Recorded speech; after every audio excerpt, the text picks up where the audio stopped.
David Almeida, buenos días, ¿me escucha?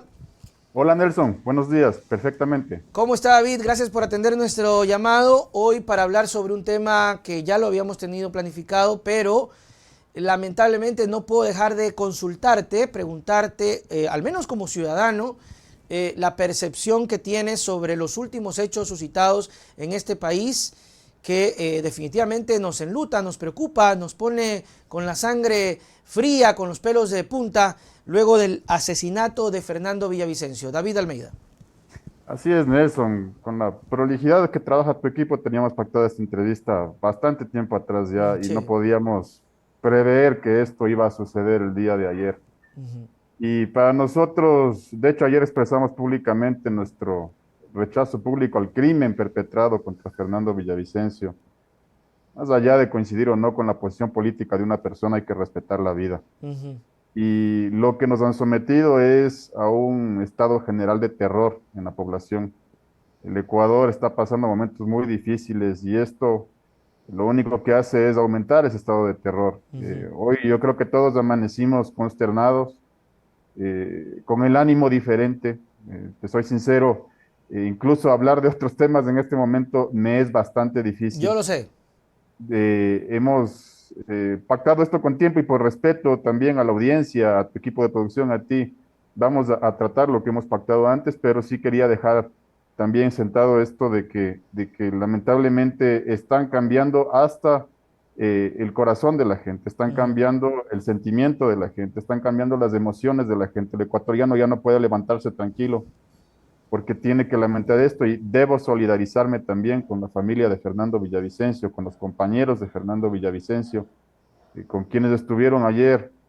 Tú sabes que en estos medios, al menos en la ciudad de Quito, los que andamos peleando en diferentes luchas, medio nos conocemos entre todos y conozco gente que estuvo en el evento, que tuvo que sufrir también las consecuencias del evento y David, ¿qué te cuentan ellos? ¿Qué te cuentan sobre, ahora que mencionas esto, qué te cuentan de primera mano de lo que sabían, de lo que no se sabía en términos de lo que ocurrió? Porque hay muchos cuestionamientos. El tema de la seguridad, cómo lo sacaron, vimos el video, por qué el policía cuando escucha el disparo no abre la puerta. Bueno, podemos especular porque podemos hablar, pero no somos expertos. Pero ¿qué te cuentan ellos que vivieron esto de primera mano? no, el susto, ¿no? Obviamente cuando pasa un evento de estos, Claro. nadie atina cómo reaccionar, sobre todo si no tienes entrenamiento y la mayoría de gente que estaba ahí era gente que estaba apoyando la campaña. Y obviamente todos reaccionaron como pudieron, ¿no? Salvando la vida, tirándose al suelo.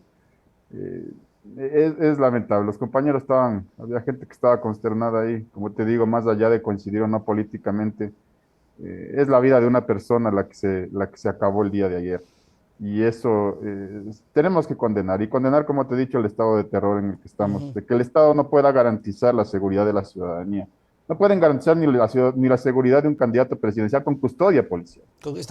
Así es, tenía custodia policial y pues eso es una de las cosas que definitivamente llama la atención y que deberá investigarse porque David no puede quedar en la impunidad. O sea, es que a mí me da terror que aquí pasamos de un alcalde a un candidato y no sabemos lo que venga después, porque ya nos olvidamos de que mataron a Intriago en Manta y ahora Villavicencio. ¿Qué nos espera, David? ¿Qué podemos hacer desde el ciudadano? Estamos ahorita conversando como ciudadanos. ¿Qué nos espera o qué esperar de este estado de terror? Sí, no, es difícil. En realidad yo creo que la discusión a nivel nacional sobre el problema de seguridad tiene que pasar ya un poco más allá de los intereses, incluso particulares que pueda tener uno u otro. Yo ayer escuchaba a todos los candidatos decir, tenemos que hacer un proyecto de unidad, Sí. pero también escuché a muchos candidatos usar el tema, sí, Ujú. como campaña. Ujú. Y no está bien, ¿no? O sea, hay que hacer una discusión como sociedad de cómo avanzar y también hay que entender las causas de esta inseguridad, porque para que una persona sea reclutada en estas organizaciones, es porque también la sociedad la ha tenido en condiciones de miseria y de pobreza, porque no hemos sabido resolver necesidades básicas, porque no hemos sabido resolver necesidades de educación, de salud, Ujú. de alimentación, de nutrición, de todo lo que tenemos que resolverle a un niño cuando es pequeño. Así es. Y luego de eso se aprovechan las bandas criminales también y reclutan niños. Hemos visto casos en que niños operan para bandas criminales. Ujú. Y lamentablemente esto no se va a resolver con el simplemente establecer un estado de excepción, que es lo que hacen ¿Qué es cada lo vez que que está ocurre ahora? esto. Hay que hacer un cambio estructural como sociedad, cambiar nuestro estilo de vida, el desarrollo que hacemos, incluso hasta la distribución de los recursos en la nación, porque aquí hay gente con muchísimos que acapara todos los recursos y otra gente a la que no le queda nada. Por Y ejemplo, termina esa en eso. desigualdad, ¿no, David? Esa desigualdad que sigue causando estragos y que es causa directa de la descomposición social. Llegó un punto en donde se descompuso, donde ya no hay intervención del Estado, en donde el Estado no quiere entrar y pues cuando el Estado no entra, alguien entra. Es decir, esta gente, estos chicos, si no tienes algo, alguien va a ocupar ese lugar. No es que va a quedar en la nada. Si estos grupos, si estas ciudades, si estos sectores no tienen la intervención del Estado con lo que sea, con deporte, con agua potable, o sea, con lo más básico, con el cuidado, otro grupo se acreditará eso y los tomará y al verse parte de algo les declararán lealtad absoluta, David. Y por eso vemos a niños, como decías, dentro de estos grupos. Hablando de la distribución, ahí un poco ya hilando el tema de lo que hemos hablado. Las elecciones no se van a parar, vamos a tener elecciones, vamos a elegir, creo que es necesario. Si me preguntan a mí, quisiera que el domingo sean elecciones, pero bueno, y hay una elección sobre el Yasuní, precisamente sobre recursos, porque al final del camino son dos temas, ¿no? La naturaleza y el recurso. La naturaleza o el recurso, o la naturaleza y el recurso. David, ¿cuál es tu criterio sobre la consulta del Yasuní? Lo has planteado perfectamente, Nelson, porque justo esa es la forma en que lo plantean los que están por el sí y la forma en que lo planteamos los que estamos por el no. Claro. Los que están por el sí te plantean esa dicotomía de o la naturaleza o el recurso, es decir, tienes que coger una de las dos. Nosotros hemos planteado el hecho de que la ciencia nos permite hacer ambas, respetar ambas, Ok, ¿sí? perfecto. Obtener ambas. Y lo hemos demostrado porque hace 10 años cuando se planteó esta consulta todo se basaba en supuestos, porque no había explotación todavía. Entonces nos decían, ¿qué pasaría si se explota el ITT? Y te decían, se va a devastar el parque, se va a exterminar pueblos, etcétera. O sea, una serie de suposiciones. Hoy, 10 años después, no tenemos suposiciones, sino realidades, porque ya tenemos 10 años operando, 6 años de esos 10 produciendo petróleo. Perfecto. Y tenemos el resultado concreto, real, de la real afectación ambiental como de los recursos económicos que se han recibido. Y quisiera empezar por lo primero. Yeah. En el tema de la afectación ambiental, hay 80 hectáreas intervenidas, que ya están intervenidas además, que no van a dejar de estar intervenidas si es que alguien vota así, de un total de 1 millón de hectáreas que tiene el parque. Eso es Es poco, ¿no? decir, es poco la relación. Y nosotros, un poco para graficar esto, sobre todo a la gente que conoce Quito, le hemos dicho, es como haber intervenido en un área similar al Parque La Carolina, dentro del área total de toda la provincia de Pichincha. Sí, Dios. esa es la relación que se Ese es hace. el área, David, perdón que te interrumpa, que está ahorita extrayéndose. Exacto, es el área Ya. intervenida donde se ha hecho facilidades y demás. Ya. Eh, por otro lado, no existe ninguna prueba, y yo les he emplazado en varios debates televisados, en radio, a los ambientalistas, y les he dicho, denme una sola prueba de que una sola especie de flora o fauna haya sido afectada por la explotación petrolera en este bloque, y no la tienen, no la hay, Ok. porque simplemente eso no ha ocurrido, ¿sí? Digamos que Porque se ha hecho bien la explotación. sí, es que además ya voy a hablar de las inversiones que te voy a explicar por qué se hace bien, ¿no? Claro. Porque hay mucho dinero del pueblo ecuatoriano metido también ahí. Tercero, ¿qué nos decían? Nos decían los pueblos no contactados se van a exterminar. Primero, en la zona específica del bloque 43, donde está el bloque 43, que es la esquina nororiental del parque, no en el corazón del parque, porque el corazón es la zona intangible, zona que se delimita precisamente para que puedan estar los pueblos no contactados donde han estado siempre, ¿sí? O sea, Ya. es decir, la zona intangible no se delimitó así porque sí, sino porque se ha tenido evidencia de que han estado ahí. El bloque está fuera de esto, ¿sí? Está en la esquina nororiental y en la zona del bloque no hay pueblos no contactados, sino pueblos perfectamente contactados. Ya. Hay 7 comunidades de la nacionalidad quichua, perdón, 6 comunidades de la nacionalidad quichua y una comunidad de la nacionalidad guaraní, ¿sí? Ambas nacionalidades han expresado su rechazo a la consulta. Ok. ¿Por qué? ¿Por qué? Porque ellos, antes de que ingrese la empresa estatal, no tenían agua potable, no tenían fluido eléctrico, no tenían escuelas decentes, no tenían centros de salud. Es decir, el Estado los tenía abandonados como los tiene abandonados con la seguridad. Así es. De la misma forma los tenía abandonados a ellos en la zona de frontera, porque esta es una zona de frontera además con el Perú. Y cuando llega la operación estatal, empiezan a tener 16 plantas de potabilización, empiezan a tener fluido eléctrico, empiezan a tener campañas de salud, de vacunación, etcétera. Y mejora sus condiciones de vida y además empiezan a tener trabajo. Porque de los 1.000 trabajadores directos que estamos en ese bloque, 800 son de la comunidad. Ah, qué Sí, bueno. es decir, 800 son de esas nacionalidades, a los que van a dejar sin trabajo el momento en que se pare la explotación petrolera en el bloque. Es decir, si es que alguien vota así, lo que está haciendo es votar para dejar sin trabajo a esa gente. David, antes de seguir, esto me causa curiosidad. Si la elección termina con el sí ganando, este bloque que está ejecutando trabajos desde algún tiempo tendría que salir.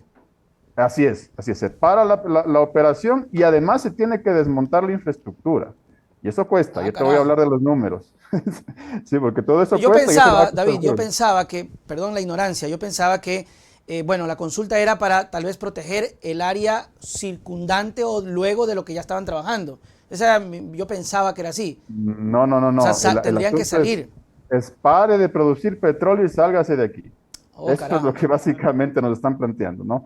Y ahí te voy a hablar del tema económico, en cambio. Ya, Ya, porque ahora también nos dicen, no, es que este bloque no da nada. Te voy a dar ya. las cifras históricas reales, que además han sido, y te voy a hablar también de los candidatos presidenciales, porque cada cual ha sacado cosas del estómago también en este tema. Pero las cifras reales son que el pueblo ecuatoriano de su bolsillo, porque aquí opera la empresa estatal, aquí no opera, perdón, ninguna empresa privada, sino la estatal, Ya. ha invertido 1.800 millones de dólares en infraestructura. En la infraestructura petrolera más moderna que tiene el país, razón por la cual hemos podido hacer lo que hemos hecho con la ingeniería que hemos implementado para cambiar la forma de explotar, a diferencia de lo que sucedía con Texaco, de lo que se ha hecho en el resto del Oriente. Acá hay una operación mucho más moderna, mucho más ingenieril, y que ha modificado la forma de extraer el petróleo. Ya voy Ujú. a explicarte también un poco eso en detalle. De esto se ha entregado 4.700 millones de dólares en utilidades en 6 años al Estado ecuatoriano. Solo el último año, ahora que han empezado a amortizarse las inversiones, se entregó 1.200 millones de dólares en utilidades. De ahí sale la famosa cifra del 1.200, Claro. que además esto se puede calcular con matemática simple, porque las cifras están publicadas y quien entiende esto lo puede calcular. Te voy a hacer el cálculo rapidito. Dale. El año pasado se producen 18.4 millones de barriles a un costo de producción de $17 el barril. Si multiplicas eso, te da cerca de 300 millones de dólares en gastos, tanto en inversión como gastos operativos. En costos, perdón, no gastos, costos Ya. operativos como costos de inversión. Si es que multiplicas eso por el precio de venta de ese crudo, que el año pasado el promedio fue $82.71 del precio de venta, te da 1.534 millones de dólares de ingresos. Si tú restas los ingresos menos los egresos, te da 1.200 millones de dólares. Y por eso te decía que alguna gente saca cifras del estómago. Ayer escuchaba a un candidato presidencial, y no voy a dar nombres para Para que no que se no me digan politice. para que no se politice, pero Ya. ayer escuchaba un TikTok de un candidato presidencial que dice, sí, se entrega 1.200, pero eso solo le queda 500 al país. Del estómago, Ya. del estómago. Hay otro candidato presidencial que dice, no, si producir ese crudo cuesta como $59, pues, y como el precio de venta es 60, nos queda solo $1. Y también está el criterio de que no sirve el crudo, de que es muy pesado, de que no También, funciona. imagínate, si no funciona, si no se puede, si fuera brea, como dicen, no podríamos producir 58.000 barriles de brea, pues, por día, que es lo que producimos todos los días. Entonces, a ese nivel han llegado, ¿no? De sacar cosas del estómago, y por eso a mí me molesta la ignorancia, porque hay que decirlo así, la ignorancia de los candidatos presidenciales que deberían inteligenciarse de un tema tan importante, de Claro, sacar cifras del estómago para quedar bien con alguien. el dato, sí, el dato es que se antepone un asunto que sí, yo concuerdo contigo, David, que a veces la falta de información nos afecta, y te digo, afecta, y escucho, y solamente se antepone el tema ambiental, y parece que es como una especie de, no sé, de chaleco de, si te preguntan inconscientemente, tú dices, no, yo estoy a favor del del ambiente, sin saber, o por quedar bien, o porque suena bonito, ¿no? Porque suena bonito decir, ¿y tú estás de acuerdo? Claro, yo ambientalista, cuando realmente somos de los que dejamos el agua que se vaya y tiramos y somos una desgracia. Pero si nos preguntan, no, somos ambientalistas. Eso, David, a ver, para dejar en claro, el petróleo se está extrayendo. Primero, Así para es. la gente que está escuchando, porque yo también pensaba que no. Bueno, se está extrayendo. Ahí está la ignorancia para que sepan que yo también soy. Yo pensaba que no. Ahora, ¿qué les preocupa a quienes luchan por el tema? ¿Que tal vez se expanda más y se termine de afectar a algunas otras zonas? No, es que además eso no va a ocurrir porque todo se hace en base a las licencias ambientales aprobadas, es decir, ya no puedes expandir más. Ya. Lo que hemos hecho los técnicos, los ingenieros, ahí te iba a explicar lo de Texaco. A ver, ¿qué hacía Texaco antes? Texaco, para perforar un solo pozo en vertical, tenía que abrirte 2 hectáreas de selva y en las mismas 2 hectáreas te ponía la piscina de desechos, las Ya. famosas piscinas de desechos. ¿Qué hacemos en el ITT, técnicos nacionales ahora? Hemos hecho un esfuerzo de ingeniería y en 2 hectáreas te metemos 40 pozos, Ya. ¿sí? Direccionales y ninguna piscina de desechos, porque nosotros hemos erradicado esto de las piscinas de desechos, hemos erradicado en el ITT los mecheros, no hay un solo mechero en el ITT. Ok. Y lo que hacemos es que todos los residuos, tú sacas del crudo, lo separas, lo bombeas y lo que te queda de agua y lo que te queda de residuos de la perforación, lo estamos reinyectando al reservorio de donde vino. Es decir, ni siquiera lo estamos enviando a otro lado, sino que lo regresamos a donde vino. Entonces, el asunto es que en el ITT la operación es totalmente diferente, totalmente limpia, y por eso es que no ha habido eventos que hayan afectado la selva o el agua. ¿Qué te dicen los ambientalistas? Porque también les encanta dar información a medias, ¿no? Le dicen, no, es que el Ministerio del Ambiente tiene reportados 22 eventos de derrame. Ya. No leen el informe completo del Ministerio de Ambiente, que te dice que no son derrames, sino que son incidentes en las mismas instalaciones operativas de Petroecuador. Ya. ¿Y cuál es la diferencia? Que si tú tienes, por ejemplo, un tanque que se va a rebosar o que está goteando, nosotros en el ITT por ingeniería instalamos una estructura que se llama de cubetos.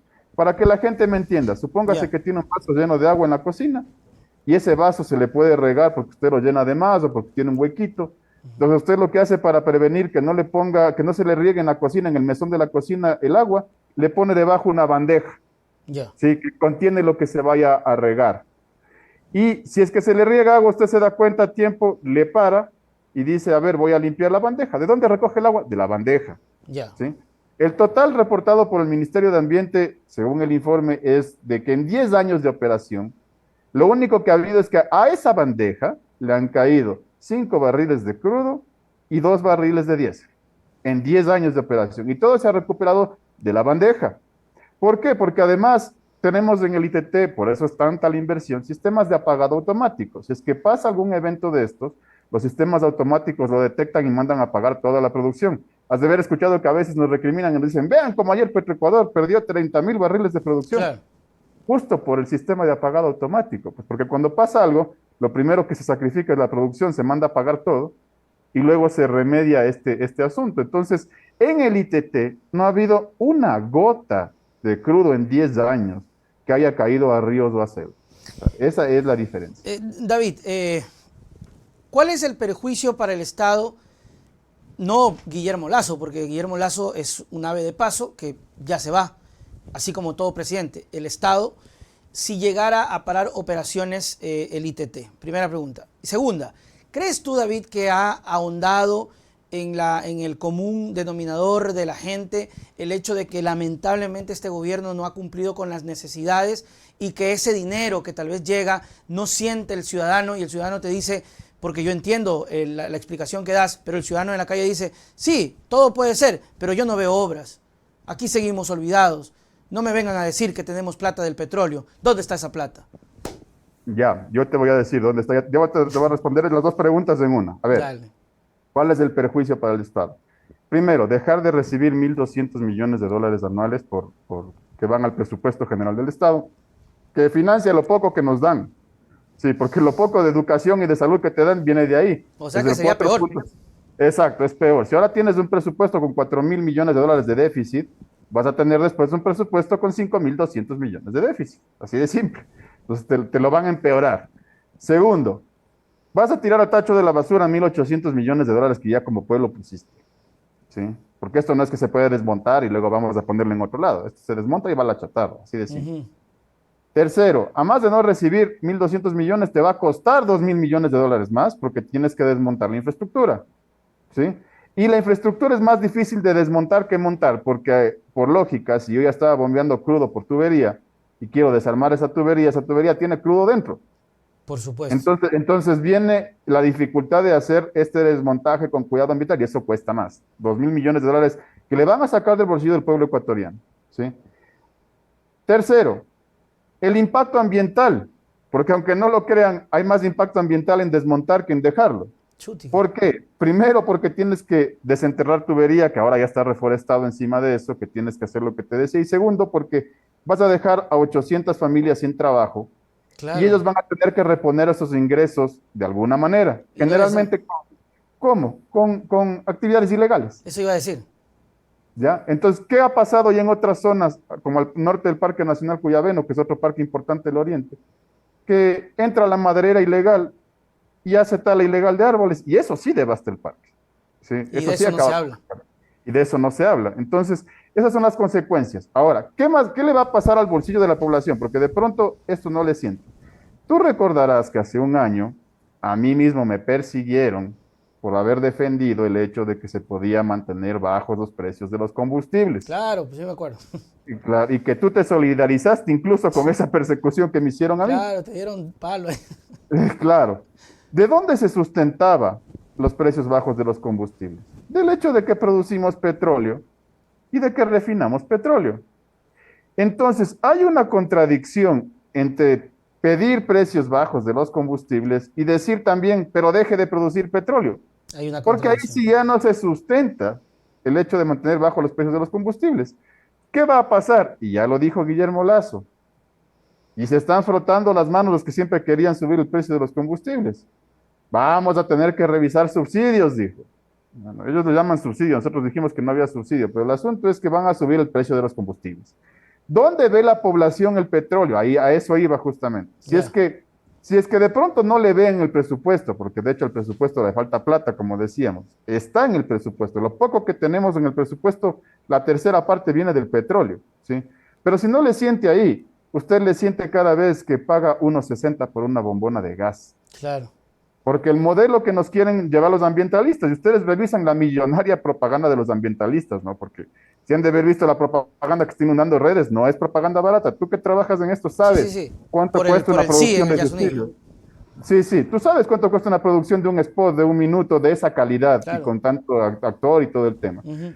Pero lo que dicen es, nos ponen y nos dicen, podemos ser como Costa Rica, dicen que ahí no explotan petróleo y viven del turismo. Vamos a las cifras. Costa Rica tiene, según el INEC de Costa Rica, un desempleo del 9%. Según el INEC del Ecuador, el desempleo es 4%. ¿Sí? En Costa Rica, la bombona de gas te cuesta $13 Dios. y pagamos 1,60. Si vamos a Chile, que es otro país no petrolero, la bombona de gas te cuesta $30. Aquí pagas 1,60. ¿Cuánto pagas por la gasolina aquí? 2,40. ¿Cuánto pagas por la gasolina allá? Más de $4. ¿Cuánto pagas por el diésel aquí? 1,90. ¿Cuánto pagas por el diésel allá? Más de 4,50. Es decir, la población sí ve beneficios del petróleo cada vez que va a cocinar. ¿Sí? Entonces, hay esa diferencia. David, y otra cosa, para dejar también en claro, esta explotación es netamente estatal, porque no hay intervención privada, y eso es bueno.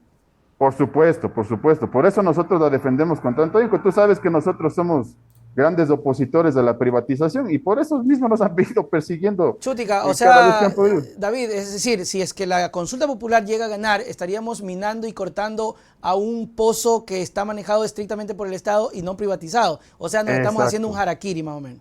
Exactamente. Tú sabes que nosotros hemos defendido que los poquitos campos que nos quedan en manos del Estado no se privaticen. Este es uno de esos. Chútica.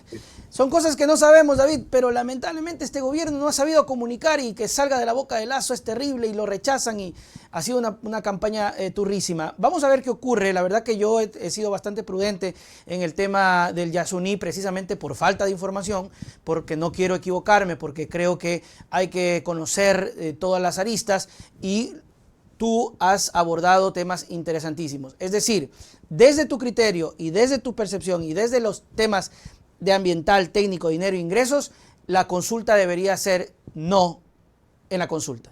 Así es, no. Y además te va a aumentar otro tema más, porque Ya, también hay el qué está detrás de la consulta. ya. Porque también nos pintan esto como que sí, queremos salvar la naturaleza y todo el tema. Y el tema sentimental, como tú bien decías, ¿no? Uno le preguntan, ¿quiere Sí, defender la naturaleza? Y todo dice sí. Yo también digo que sí, por eso hago el trabajo de ingeniería para sacar responsablemente los recursos y no afectar la selva. Pero ¿qué está detrás? A ver, ¿por qué hay tanta plata en la campaña del sí? ¿Quién financia esa campaña? En el Ecuador, hace años, están asentadas unas cosas que se llaman ONGs, ya, que sí. son organizaciones no gubernamentales, que vienen desde el extranjero. ¿Quién financia esas ONGs desde el extranjero? Los partidos verdes europeos, ¿sí? Alemanes, franceses y demás. ¿Quiénes están detrás de los partidos verdes europeos? Los capitales de la energía verde. Porque no es que la energía verde es socialista, ni que No, la no, no, energía y te cuesta verde mucho. Sí, sí, es capitalista, igual que todo. No es que te la Entonces, regalan. exacto. Entonces, ¿qué política te han implementado ahora? Te dicen, a ver, usted voy a poner a su disposición bonos de carbono. Has de haber escuchado algo de los bonos de carbono que te dicen, ahí está la respuesta para reemplazar los recursos, los bonos de carbono. Ya, Los bonos de carbono son bonos de deuda, se los conoce como bonos verdes y bonos azules. ¿Ya? ¿Qué son los bonos de carbono? Son bonos que te dan a cambio de que tú dejes de producir tus recursos de energía fósil, es decir, de petróleo. Te dicen, usted deje de producir su petróleo, como va a dejar de recibir dinero, le voy a dar bonos de deuda. O sea, primera cosa, te reemplazan producción propia por deuda. por deuda. Segundo, esa deuda está condicionada. No es que la puedes usar en cualquier cosa. Esos bonos de deuda tienen la condición de que tú las puedes usar únicamente para comprar energía verde, infraestructura Que verde y casualmente ellos todo venden. exacto, y todo lo demás que ellos venden. Y todo lo demás que ellos venden. Eso es lo que está detrás. Por eso Sí. es que hay tanta plata. Entonces, básicamente lo que nos están diciendo es, vea Ecuador, usted deje de producir 1.200 millones de dólares al año, yo le ofrezco deuda a cambio de eso para que me compre tecnología verde a mí. Ya, eso es perder soberanía energética, ¿sí? Y perder ingresos para ganarte deuda. Eso es lo que está detrás de esa campaña. David Almeida, de verdad que ha sido bastante educativo, pedagógico e importante y real la exposición que tú nos estás dando. Veamos cómo reacciona la gente. La verdad que es una pelea bastante dura por el tema sentimentalista y de la poca información. La verdad que lamento mucho que no exista portavoces y campañas que lamentablemente no podrían hacer ustedes por los costos en este tema. Veamos qué pasa, pero sí, es preocupante y que el país termine siempre perdiendo. Tus palabras finales, David. No, primero, nuevamente, solidarizarme con la familia de Fernando y los compañeros alrededor de él. Lo que pasó ayer Totalmente. fue condenable hasta la última gota. Segundo, en este tema a la gente decirle que conscientemente vote no. Voy a poner así de sencillo. Votar sí es votar para que le suban los precios de los combustibles, del gas y le suban los impuestos, clarito. Votar no es mantener los recursos de la nación, mantener la operación del Estado en la industria petrolera, defender nuestros recursos y nuestros ingresos, mantener bajo los precios de los combustibles y no cambiar producción por deuda, que es lo que nos quieren implementar en este momento. Y transmitir el mensaje, como tú lo has dicho, Nelson, nosotros no tenemos el dinero que tienen para inundar las redes con actores, con jingle, con producción de alta calidad, etcétera, para convencer a la gente. Lo que tenemos es nuestra convicción, nuestra palabra, nuestro trabajo, nuestro conocimiento para en espacios democráticos como este hablar con claridad a la gente y transmitir este mensaje, que necesitamos que la gente nos ayude a transmitir que este 20 de agosto hay que votar rotundamente no para defender los recursos de la nación. Que así sea. David, nos vemos. Chau, chau. Muchas gracias, Nelson. Un abrazo.